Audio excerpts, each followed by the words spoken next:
few things that you see often, which you know in your heart that today they will have us do it. But 6 months later, they will regret this. They just want lime plaster walls. Why? Because it's in vogue. No judgment.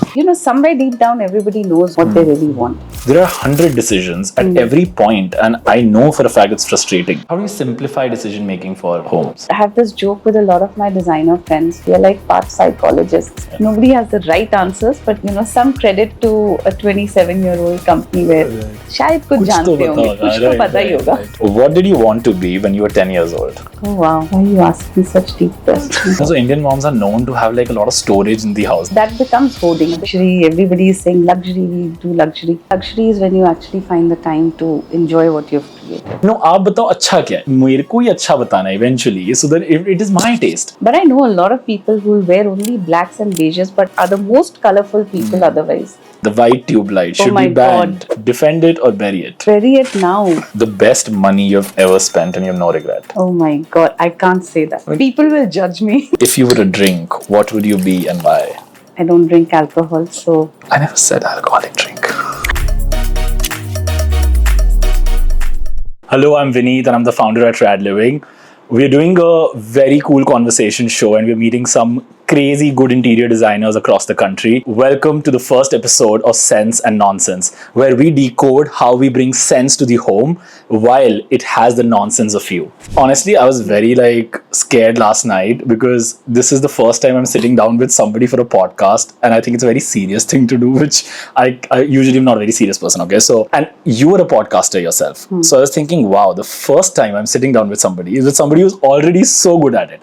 So I just hope I do a fair job at it. I think you're brilliant. I just might get you on my show and say you do the podcast now. So should I close this with I'm hired? Now my job is done. Yeah, you're hired. Thank you.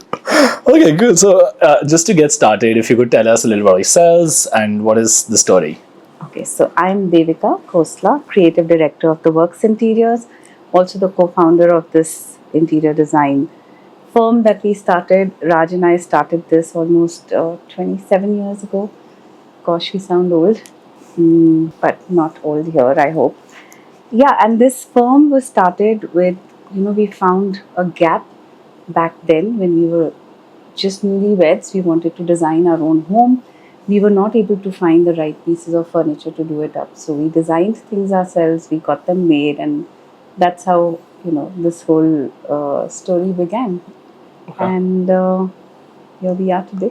That is beautiful. And how has this journey been while being a couple, a married couple, and starting something of your own? I think that is usually more interesting of a journey for co-founders being married couples. That's a good question. Back when we had started, there were very few couples who were in the same field like us. But now I see a lot of youngsters who are doing the same thing. And I think if you divide your work very carefully, cautiously, and don't overstep on each other's things that you're doing. But I think having said that, the design world is very different. There are certain decisions that both of you have to ideate together, and sometimes you have to have each other's back even when, in front of the client, when you don't agree with what he's doing or what she's doing. You kind of play it safe, and then when you go back, you take out your swords back home. So it's like any other profession. Yeah. It's just that if you respect each other's identity, even respect each other's way of thinking, it could be very, very different. But just have a conversation, have a lot of sessions where you're ideating and stuff like that. But over the years, I think you sort of become quite similar in your thinking. That's what's happened with us. Right. So even if we had two very different thoughts, we end up saying the same thing. We end up liking similar things. Yeah. No, that is I think the most beautiful thing how a relationship develops. That initially it's all contrast. Yeah. And then it kind of submerges where things become similar, right? In a way, it's good. In a way, it's also sometimes it can be very boring. Okay. Wherein the other person is also saying "hame ha," and you both are sort of doing the same thing. So you need, if you want to grow and if you don't want to be stagnant, then that little buzz has to be there. So both of us are sort of mindful about it, and we can see if we are slipping into some kind of a very routine based thing also, then one of us will sort of spunk it up. Right. Yeah. So when somebody comes to work interiors as a client, to get their house done or to get their space done, what are they actually handing over to you? What part do you take care of? I think from day one, uh, and it's something that I wasn't taught. But from day one, I always felt when I meet a new client, it's like how would I feel if I was staying in that space, working in that space, or whatever that space is meant for. And if you put yourself in their shoes and try and understand the routine and how you would want to feel in different parts of the day, different times of the day, or different rooms, that helps me to think better, and that helps me to, I think, feel more empathetic towards the person. Um, and I feel when we onboard our clients, we want to take away their entire headache of, uh, you know, how do we source, what do we do, when do we stop, how far can we go, this is our budget, or our budget is no issue. Everything is a task, and we try and simplify it for them. Okay. So, And how do you detach yourselves? Like, so for example, I come to you, right? And I'm coming to you for your expertise, obviously. So I believe that the taste that you bring is great. But at the same time, how would you detach yourselves from this project in a way that it still feels my home, which is maybe styled by your aesthetic, but it's still mine? So how do you bring that balance in? that's a very good question, and that's a very, very important part of us designing a home for somebody. I think it's very important to have that person's personality in the house, because I'm going to design it my way or whatever and move on. And then maybe a couple of months later, you yourself will not feel warm enough in that space. You might feel it's too curated, or it doesn't speak to you in the way it should have. So that's the exercise we do. We try and have lots of conversations. We try and dig deeper. We research about what are your likes, dislikes, and sometimes we have to sort of harness you back from where you're heading into, because we know that that thought process may look amazing to you, but when you put that into a space, it might not work that well. Right. So it's our job to make it practical, infuse your personality, and yet give it a freshness. Got it. Tough, isn't it? It is. It is. It is. Like, I have a lot of questions running in my head, but about personality in specific. But before I jump into that, let's dive into what is your personal style, or say the style of works interior when it comes to doing up a home. I find that question so difficult. People answer it with low, I'm minimalistic, I'm maximalistic, this, that. But I think over the years, I've also evolved. It's not like what I did 20 years back, I'm still doing. And even now, when I look at a project which I've done maybe 8-10 years back, I cringe at times, like, really, what did I do?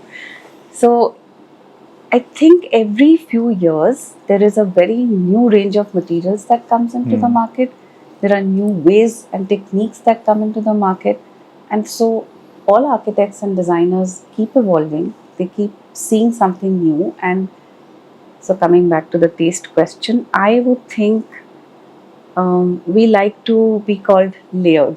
Because I don't think I'm a maximalist, and neither am I a minimalist. It's something in between. In between. Yeah.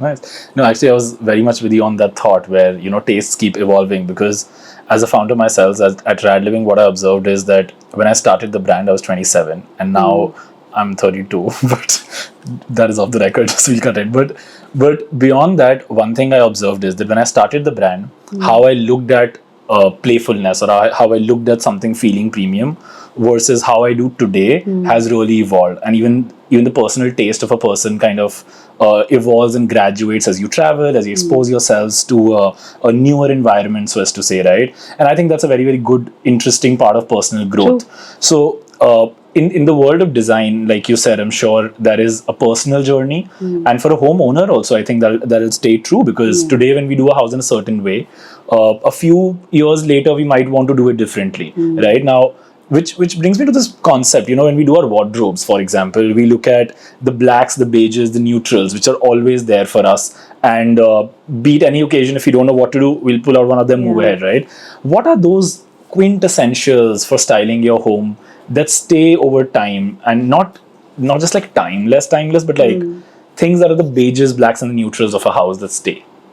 I would take it a step further in terms of architects or interior designers or this particular field. I think it's all about materials. I love wood, Okay. and I think wood is timeless. Um, Inserting too many cold materials like too much metal and too much marble makes that space feel very cold over a period of time. But it's a good mix of wood, good mix of natural materials, textures, furnishings, fabrics. Now, you said beiges and blacks. If you see off late, what has happened is that a lot of people are looking at Pinterest for their inspiration. Fair enough. But a lot of beiges and blacks have come into vogue. So even if I meet so many people who, when we go for our meetings, their houses are well colored, okay, and suddenly they'll come up with these photographs which they just want lime plaster walls and they want why? Because it's in vogue. But to be actually living in a beige rectangular box, how long can you survive that? Is it really you? So you need to ask yourself these questions like, are you just doing it for putting it up on your Instagram stories and look and having a very well curated home, or does it really resonate with you? Is it you? So materials, you cannot go wrong with wood. And again, you have to know how to balance these different materials together. Something which is textured, fabrics, we've got such a rich culture like textiles. I've used jamawar on walls as paintings, just frame a lovely shawl and that's it. You may have a nice lovely white wall or white sofa, but this beautiful tapestry behind you, which just brings in all the oomph element. Similarly with your wardrobe, you may have a very plain black outfit, but a nice jamawar shawl. Correct. Or a nice piece of jewelry. That's my personal thought here. Right. But when it comes to educating clients, this is what we keep asking them: that are you sure you want to just do this, or is it something that's what you're seeing off late in every place that you go to? So, and I think India is so full of colors. It's such a rich heritage that we can take from and then still contemporize it. So, yeah, interesting. So when you are working with these clients, okay, what is the one thing that a lot of clients come to you up with? You of course mentioned the lime plaster walls, which is in trend, so they'll pick up some Pinterest image and bring. But like those one requests or those one few things that you see often, which you know in your heart that today they will have us do it, but 6 months later they will regret this. What are those few key things you might have seen, maybe functionality wise or anything? I can't pinpoint on any one thing, but like I said, they come with a Pinterest board. Okay, and it's not cohesive. So at one story will be very pared down space, and then suddenly there'll be leather, and then suddenly there'll be glass and bling, metal. So they have so many different pictures that they love. So from that, you have to pick out one tiny element here, one tiny element there, and then put it together. And yes, some people come with a very, very strong mind that I have to use this. And there's no backing off out there. And so then it sort of becomes our responsibility of using that particular element, but in a way that's not gone crazy or not gone wrong in the whole scheme of things. So at the end of the day, it's how you can convince them. And if they have come to us, they know that we might have the right answers. Nobody has the right answers, but some credit to a 27-year-old company where शायद कुछ जानते होंगे, कुछ तो पता ही होगा. True. So, going back to the personality part that we touched, and this is something like I really want to understand. A lot of design interviews we've seen across the internet and we keep hearing on, and everybody says, do things which belong to you, which look like who you are, which are your personality. 95 to I think 97% of people don't know who they are, right? Like, I think that is the biggest challenge of humanity, where people don't know who they are, especially in, say, in late 20s, when they're doing up their houses as new couples, or even when they move out of their house or whatever, they don't know who they are. So now how am I supposed to stack this decision of choosing pieces for my home, knowing on a base of who I am? And no. So what do you think about that? How do you? Oh gosh, What do are you? the designers adding to the woes of the person Existential already? crisis. Yeah, that's a very interesting one. Again, like how we discussed earlier, that as you move on in life, your ideas keep Right. changing, you keep evolving. Some things have taught you. Travel teaches you so much Yeah. now. Just going to different places within India or outside of the country, you come back with stories, and you come back with curios or collectibles, which can make the home. And coming back to knowing yourself, somewhere deep down, everybody knows what they really want. And I was reading somewhere about the same thing that you touched upon, the wardrobes, where how you dress is what your home might look like, right? But I know a lot of people who wear only blacks and beiges, but are the most colorful people otherwise. They have very colorful homes, and it's the opposite when it comes to their wardrobes too. Right. They might have a very pared down look in the house and have the brightest of outfits. Outfits, true. So I don't know how far that is true. Yeah. Now, getting to know, but I have this joke with a lot of my designer friends where we always tell each other we are like part psychologists, Yeah, true, true. because we really have to understand a person even when you don't understand yourself. We have to dig deeper. When you keep meeting the person, after a few meetings, you do understand a little bit about their personality, their likes and dislikes. And then when you start showing samples and 3Ds, you get a fair idea of where, sometimes you're right, we kind of surprise the other person. They're like, oh my God, I didn't even know That this that exists. this is what I wanted and this is what I will love. Right. So, yeah, we are also Yeah, surprised at surprised. times. Now that is interesting, because why I thought of this question over and over in my head is because we do these perfume workshops as a brand, and we do candle making workshops, right? And the idea is people can create a perfume that's unique to them and that they can blend their things, right? And most of the times when I'm taking these workshops, and I'm encouraging people, do what you like, what They it don't is know your what they playground, like. like literally it's your playground, right? And then they're like, आप बताओ अच्छा क्या है? मुझे मेरे को ही अच्छा बताना है eventually, so that it is my taste. Yeah. So and that is interesting, like you very correctly said that end of the day we can like kind of show them a new possibility of taste or a palette that they might like or they might want to explore, and probably that's the best interior consultant can do with a client in that sense, right? Now another thing is when we talk about collectibles, so for example, whenever I am buying things for myself, or as a person who would like to call themselves a maximalist for most parts of most part of things that I do, when do you understand where to stop? Because when I'm buying things, right, like I want to see personality in everything. Okay, so this wall art should have its own personality. The wallpaper should have its own personality. My sofa should also have a certain personality. But when so many personalities come together, either it can be magic or it can be disastrous. Yeah. So how do you know when to stop?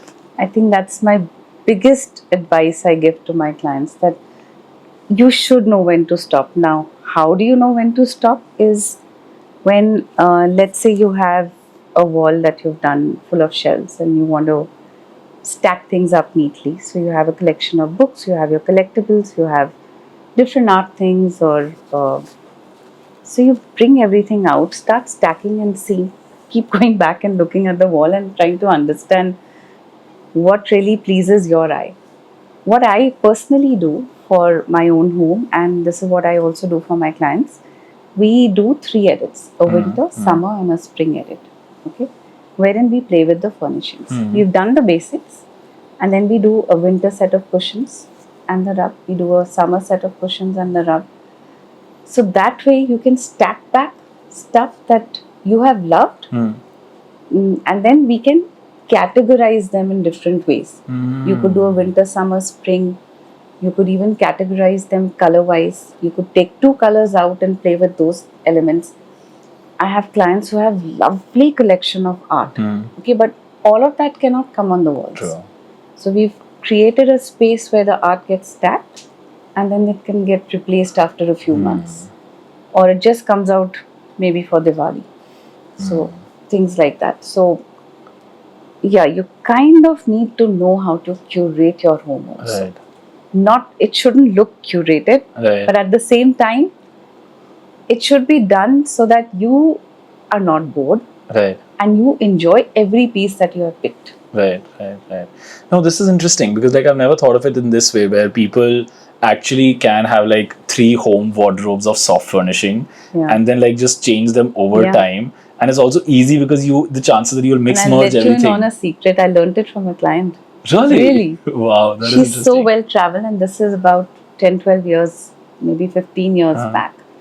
And she told me, she says, you know what, I need a deep storage. And I was constantly like, what the hell do you need a 4 feet cupboard for? What are you doing? She said, what I do is I stack my rugs back.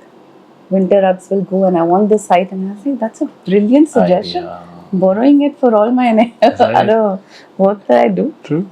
So, No, so Indian moms are known to have like a lot of storage in the house. That is, I think, other clients would also that's ask true. you, right? Oh my God. But this is not what they're using it for, surprisingly. Exactly. That becomes hoarding. This is actually you're using the pieces that you love. Right. And only stack that much that you'll actually use. Correct. It doesn't mean that you get like 10,000 things and like, oh my God, even for the winter edit, you're holding your head and wondering, how much can I take out from this? True, true. Now, in say when you are doing up a house, right? What are those key things that you would suggest a client that bring a feeling to the house? Because mostly, I mean, when we see a space, there's textures, there's layers, there's fabrics, and so on and so forth. But how do we make a place feel cozy? What is that feeling, or make a place feel expensive? Because a lot of people I've spoken with always ask like, how do we make our home feel expensive, I right? think this is also a very new thing. And like luxury, everybody is saying luxury, we do luxury. I think first of all, luxury is when you actually find the time to enjoy what you've created, right? Okay, feel the space. For me, art, rugs, fragrance, these are the most important elements after you've finished with your, the walls and the hardcore stuff. But when you enter a space, what makes it warm? I think the fragrance and even lovely pieces of art on the wall, like just bare walls, will not do much to Correct. the embellishments, the little things that you can add later. Yeah. So when you talk about, I mean, before I go to that part also, I want to talk about luxury because you said a very, very touching line that luxury is when you actually have the time to enjoy your home, right? And I think in today's context, that is the absolute opposite. A person might have the most luxurious furniture, the most luxurious rugs and fragrance and whatnot, but they don't have the time to enjoy any of it. So I think that is a very, very interesting insight that the actual expensive, rich luxury is when you have time and not things only. So, see, the reason we want a beautiful home is so that we can come back and de-stress, completely decompress from whatever we've done in the day. And if you're not spending that time wisely in your own home or that space, then what was the point of spending that kind of money on your space or on yourself? I think COVID sort of taught a lot of stuff to everybody and I think you must be seeing that also. People really started respecting the fact that they need to do up their spaces nicely. Right. Because if you're holed up in a house, you need to look at nicer things. You need to feel good. You need to have space to think, to meditate, or just watch TV or whatever. Spend time with family. And also, when we're doing up these, like you name multiple places in a house, right? Another thing I really wonder is the amount of decision fatigue that it brings to do up a house in today's time. Because recently, when even we were doing our house, the one thing I saw is like, okay, the whole conversation starts with civil work and like plumbing, and then suddenly goes to one day you're thinking of sanitary, and then the other day you're thinking of like art, and then one day you're thinking of fragrance. So for a homeowner who's building their house or who is doing up their house, there are 100 decisions at every point, and I know for a fact it's frustrating. How do you think that all of this can be tied to simplify? How do you simplify decision making for homes? I'm so sorry, but you can't simplify things. That's the hard fact. It is a tough job. Right. The moment civil work is involved, okay, especially because it involves breaking, you're dependent on the labor. timelines go a little haywire, all that. Um, See, when you come to a firm, they have their set Excel sheets. Everything is itemized, and so they take care of all of that. But um, if you actually sort of allocate reasonable time and money to each of these aspects from the very beginning, given taking 5-10% up and down, I don't think it'll be such a stressful thing to do. So I also think that how people are getting more aware about perfumes and they're taking care of how they smell a lot more today. Uh, it's just very surprising that why are people not concerned about how their ambience smells? And is it that people don't understand what scent can do to them? What do you think? It's a very nascent industry that you're talking about, and I think there's a lot of scope. And then again, little bit onus also lies on the designer, the stylist, or the architect to nudge people in that direction. People are aware that they love nicely smelling or good fragrances around them, but like how homes are also evolving now, I think this is also going to get integrated in the spaces. Right. I mentioned earlier that it's more in the luxury interiors that we do, that people are very aware, but it's still one still has to tell the customer, the client, that this will be nice if we can bring in this fragrance and then use it across the Right. home. And people are they're also enjoying the fact that, oh, that's such a great idea, that makes a lot of sense.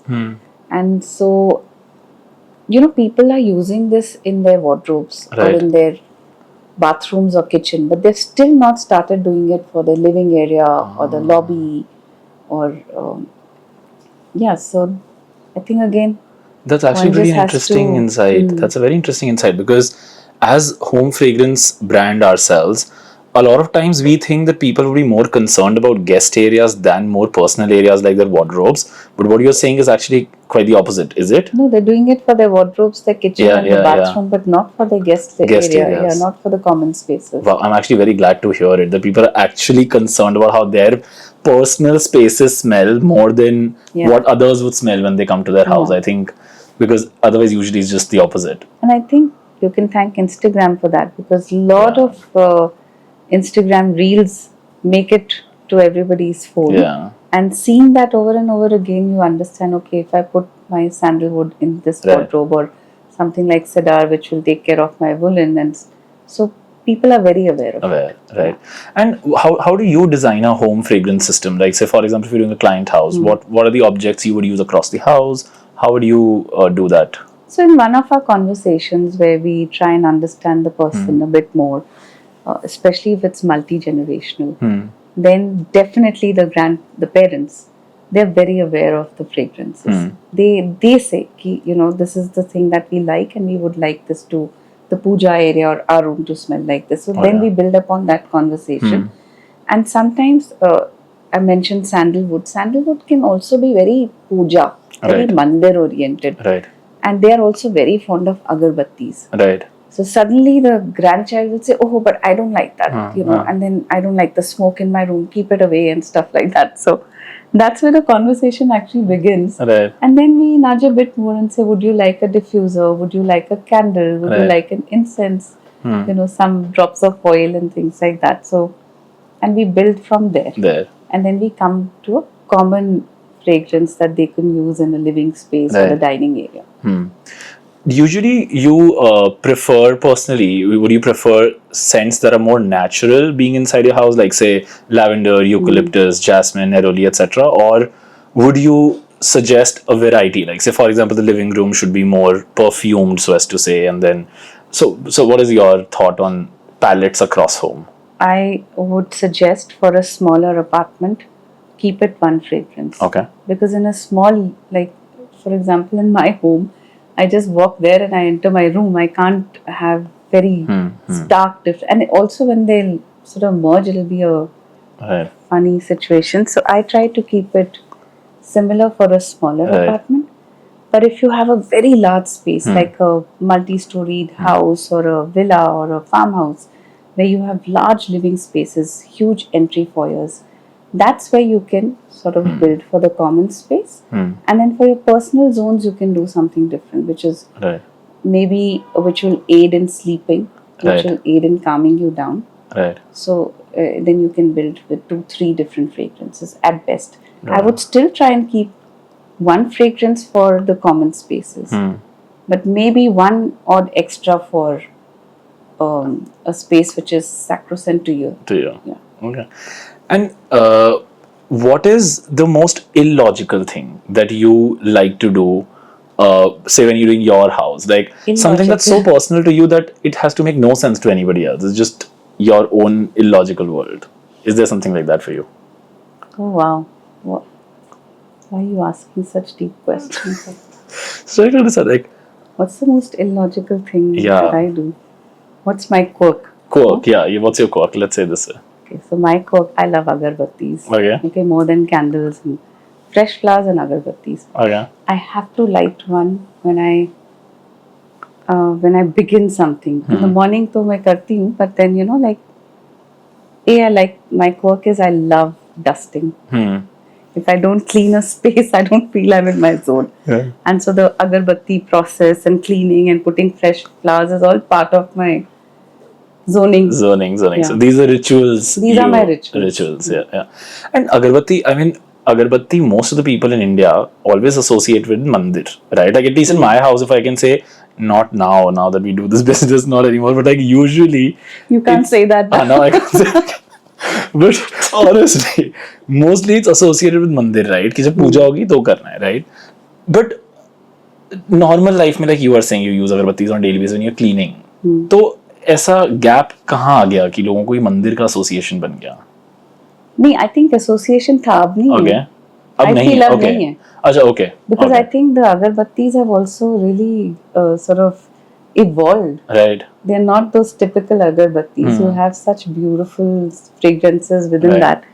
So I like to put one here, one in the living room, one in the bedroom, but they're all sim. Same. So I go from one room to another and I'm like, okay, it Cool, calms yeah. me down. Nice. And that's my quirk. This is what I also really believe in as a person. So what we named our incense sticks, I don't know if you noticed, it's called mood sticks. Because I didn't want to call them incense sticks because then the natural association becomes of temples and of like these things. But the idea of an incense stick is, and traditionally also, I think it was always used to cleanse the aura of the space, Yeah. to elevate the energy of a person who is living there. And I think hence we just call them mood sticks because they're I for like like your that. moods. Yeah. And I think I've passed that down to my daughter. Yeah.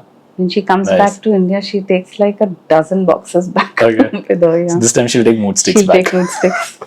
Okay, interesting. So, just to kind of wrap this part of the conversation, what would be that one thing about your home that is absolutely you, like your personality is right across this home in that one thing? Gosh, I say exams. Why don't you tell me? No, I think this entire house is where you, having spoken to the whole day, which I was telling you also, right? Like when we entered, it felt so put together. Oh God. And then when you look at every corner, it's so well curated because and it's very visible that it's not like you went to a store and picked up like 50 things and then just scattered in your house. It feels that they're coming from very different places and they're just coming together beautifully. So it's like you said, maximalist versus minimalist. But now you flipped the question on me. Wow. Okay, so for me, my collection of art. Okay. Okay, and my collection of art is not the usual. I can go to a museum and pick up posters. Okay. I can go to an art gallery and love a piece and pick that up. And then I have my collection of Denita's black and white, those boxes that she does. And you can't pick more than one per whatever collection she does at the art fair or wherever. So slowly building that collection. That's those book style, Yeah. wow, that they are very beautiful. Actually, when we were standing here, we were discussing this. These pieces are really beautiful. Nice. So you've collected And listen, three there's of a it. lot of Raj in here too, please. Yes. Okay, before he tells me like what? So you just took the whole credit. Yeah. No, but sure, that is that. Thank you so much. The other thing is I keep shooting down whatever he wants to do, but little of Raj is there. Yeah? Okay, cool. So I think this is about this segment. Now we'll move into a very quick round of rapid fire. Okay, so Am I getting a hamper after this? yes, of course. that is a part of the plan. Okay, so rapid fire, I'll just go very quickly on the questions and whatever comes to your mind. Okay. If your home was a person, who would it be? Me. The ceiling tube light should be banned. The white tube light Oh should my be banned. Defend it or bury it. Bury it now. Okay. Fake plants, forgivable or a hard no? Hard no. A smell that instantly takes you somewhere and where? I think sandalwood just reminds me of my nanny. Yeah, I kind of guessed that, yeah. Your one rule for gifting something to someone for their home. Can never go wrong with a candle. The most you thing that makes everything your own and might make no sense to anybody else. My most you think. Is it supposed to be a tangible thing or an intangible? Anything. It could be intangible, it could be behavioral, it could be anything. Like sleepwalking. Wow. Collection of pens. Collection of pens? Yeah. You collect pens? Yeah, fountain Wow. pens. Oh, wow, that is so interesting. Okay. Every room should smell different, yes or no? No. Okay. One tip to be a great host that you swear by. Fragrance. Okay. I love putting essential oil in. Yeah. Nice. Home fragrance, natural scents or layered? Natural. Okay. Your first impression of Rad Living when you saw it? I was wowed. Really? Honestly. In person, definitely yes. No brainer. Okay. And your favorite piece of decor from today? I think the multi-purpose, Magnifique candle holder. yes. Magnifique candle holder. Yeah. And I'm also loving this. Tangerine thief. Yeah. Okay, awesome. Thank you. So this was it for this part of the conversation. Thank you. And now we have the final round. Are you serious? No, this is very personal to me, okay? So I'm Yeah. using this opportunity to kind of explore a few things about life as well, right? This is called Vin Tonic, okay? So I'm going to ask you a few questions which are like no work, shop is closed, okay? Just life. Okay, you want to take a deep breath? Tell me. Let's go. Bring it on. What did you want to be when you were 10 years old? I have known that I wanted to be a designer from day one. Wow. The best money you've ever spent and you have no regret. On art. Have you ever completely changed your mind about something that you deeply believed in? Yes. Don't ask me what. I was going to, but great, okay. A guilty pleasure you're never apologizing for. Oh my God. I can't say that here. I mean- People will judge me. No, they won't. It's a absolutely no judgment platform. No judgment. Clients will judge me. I mean, well, they can. Okay, so sometimes after my workout, I like to come back home. I actually come here and I kind of tell A person I'm in a meeting with B person and I'm by myself So, no, I think for a couple of hours. It's Yeah. really very important to me. Important. It could be right in the middle of the week or a Monday. yeah, and I think that is also the most you thing that you've just spoken, and thanks for sharing that. I don't think anybody should be judging anybody for taking time of their own. Yeah, so next time I'm saying I'm busy, I think they'll be like, बैठी होगी. Okay, like- नहीं, आप अपना time low, ma'am. Good, good. Now they know. Okay, can AI ever replace interior designers? I don't think so. Okay, security or freedom? Which one would you choose if you have to pick only one for your life? Freedom, A small thing that makes you ridiculously happy. family. What's one thing that you kept delaying but you wish you would have started sooner? This is for Tanya, Pilates. Okay. Has failure taught you more than success? Is something that people say a lot. Like, failure teaches more than success is something people say a lot. Do you believe in this? 100%. Okay. My brother's line is, if you're not failing, you're not growing. Growing. That's true. Manifest it or earn it. Which one actually works? I think earn it. And last, if you were a drink, what would you be and why? Oh my God. I don't drink alcohol, so I never said alcoholic drink. it just sounds like you'll be more fun if you're a cocktail. I think, yeah. What would I be? A mango juice. Okay, and why? Why? The flavor, and it's also my favorite. Awesome. Cool. Thank you so much. Thank you so much for your time. This And thank was the you for. cutest thing I've ever done. I'm glad. But thank you so much for your time. Thank you so much for having us. Thank you. And it was absolutely a great conversation. It was. And your beautiful space. And all the very best to you for To everything you that you too, pursue. to you too, and I think you have all the ingredients in you to make a great broadcaster. Really? Yes. Thank you. Thank you. And we have a very small gift from you from Rad Living, which is this suitcase Almira kind of a box. Wow. So I do get a hamper. Yes, of course. Always nice to receive a pretty gift, huh? Yeah. Thank you. And it is like a home fragrance kit that we've curated. So on your own time and Oh experience. wow, it is actually beautiful. So it's got candles, I love aroma this oils. way back home. Yeah. So this is one of the scents that we did last festive season. It's very familiar florals, a little sweet and nice for when you like have gatherings. It's like more occasion scent. Can I sniff? Yeah, of course. It's all yours. Yeah, lovely. I'm also very proud of the fact that it's all done in India. Yes. Yes. I think that's the story Absolutely. here. That it's an Indian brand, Yeah. and you're reviving a culture which is kind of forgotten. Right. And all the very best. Thank you so much. Thank you so much Thank for you being with guys. us. Subscribe, like, share. If you like this video, subscribe, like, share. And if you like, and if you like what we, and if you like these conversations, follow us and subscribe us and see more of it.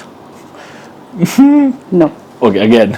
If you like this video, Follow then is please Instagram, subscribe, share, subscribe is like, and follow us. Okay. No, like would be the first thing. Please like, follow, and subscribe. Like, follow, and subscribe us. Okay.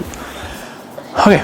If you like these conversations and you want to really know about homes and how do you actually live a good life, follow us and subscribe our channels because we'll keep doing more of this. And of course, you're going to like it and share with the people you love.